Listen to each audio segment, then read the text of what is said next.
prerogative of council members to speak during the announcement phase, but I wanted to hear from each and every one of you. And first, let me thank you for coming down here. The passion, the sincerity, the honesty, the sadness, the anger, and even the optimism that I heard today are admirable, and I want to thank you for coming down here. I want to clarify a couple of things, but I want us to start with remembering the maxim, love thy neighbor, because I think that's what you've seen here tonight, starting from the very beginning. From all of the issues you heard tonight, we in Fort Worth want a united city, not a divided city. And I think it's important to recognize that we want a full, fair, objective investigation. And I think it's inaccurate, and I respect the two council members that have been credited with calling for this. I think every single member of this council, including the mayor, including our police chief, have called for a fair, objective investigation.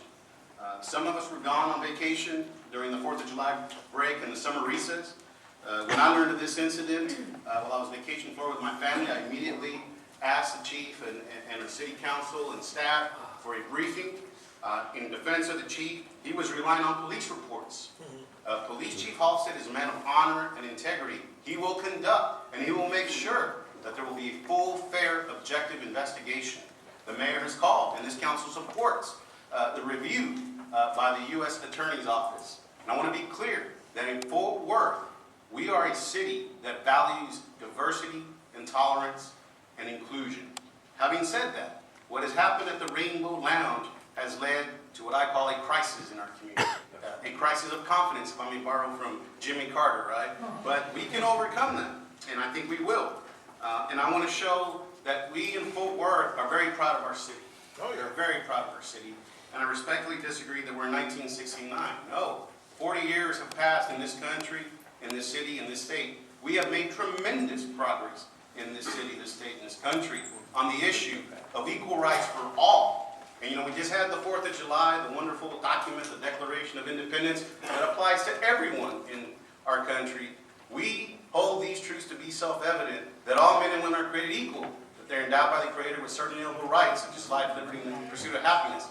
1787, the preamble to our Constitution, we the people, in order to form a more perfect union, established justice. Then we fought a civil war. 13th Amendment, 14th Amendment, 15th Amendment, outlawing slavery, making slave citizens, and ensuring equal protection under the law, due process. But then we had Jim Crow. We had the infamous 1896 Plessy versus Ferguson decision that said separate but equal was constitutional. It wasn't until the modern civil rights movement, the Montgomery Botts boycott, Brown versus Board of Education, the passage of the 1964 Civil Rights Act, the 1965 Voting Rights Act, and earlier you heard me allude to the 1973 Rehabilitation Act, the 1990 ADA Act, and then you heard earlier our great speaker here, Mr. Nelson, talk about the 2000 Non-Discrimination Ordinance in Fort Worth that extended that protection to members of our LGBT community.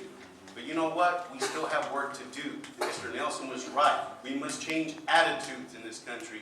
Unfortunately, we have lost a Matthew Shepard. Unfortunately, a Mr. Gibson, we're all praying for his recovery, was hurt. Whatever happened that night, we want to get to the bottom of the facts. Chief Halstead earlier briefed council, 30 to 33 folks have come forward and have been interviewed.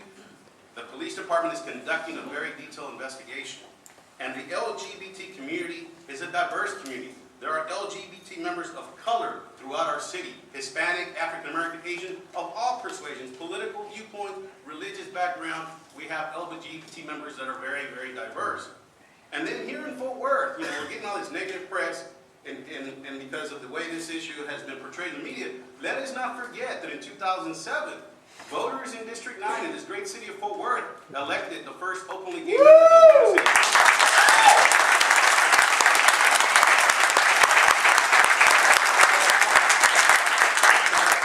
Let us not forget that in May of 2008, voters on the north side of Fort Worth elected the first openly gay Hispanic male school board trustee, Dr. Carlos Vasquez.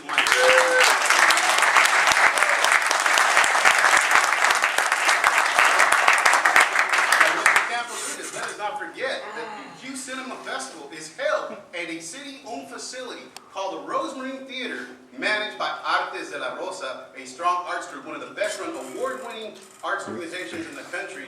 And they are proud, and we are proud on the north side, to host the Q Cinema Gay Festival here in Fort Worth. Let's hear that.